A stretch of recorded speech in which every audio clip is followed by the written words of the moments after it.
স্বদেশ মন্ত্র, স্বামী বিবেকানন্দ। হে ভারত, এই পরাণবাদ, পরাণকরণ, পরমুখপেক্ষা, এই দাসসুলভ দুর্বলতা, এই ঘৃণিত জঘন্য নিষ্ঠুরতা, এই মাত্র সম্বলে তুমি উচ্চ অধিকার লাভ করিবে। এই লজ্জাকার কাপুরুষতা সহায়ে তুমি বীরভোগ্যা স্বাধীনতা লাভ করিবে। হে ভারত, ভুলিও না তোমার নারী জাতির আদর্শ। সীতা, সাবিত্রী, দময়ন্তী, ভুলিও না তোমার উপাস্য নাথ স্বর্গত্যাগী শঙ্কর।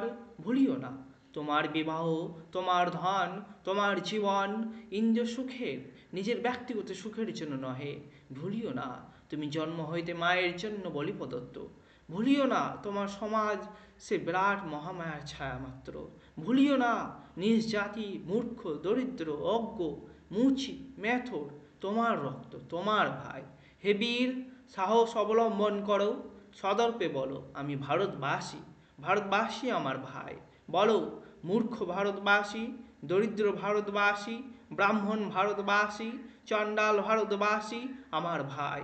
তুমিও কোটিমাত্র বস্ত্রাবৃত হইয়া সদর্পে ডাকিয়া বলো ভারতবাসী আমার ভাই, ভারতবাসী আমার প্রাণ, ভারতের দেব দেবী আমার ঈশ্বর, ভারতের সমাজ আমার শিশুসজ্জা, আমার যৌবনের উপবন, আমার বার্ধক্যের বারাণসী।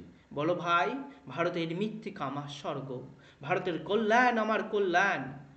আর বলো দিন রাত, হে গৌরীনাথ, হে জগদম্বে, আমায় মনুষ্যত্ব দাও। মা, আমার দুর্বলতা কাপুরুষতা দূর করো, আমায় মানুষ করো।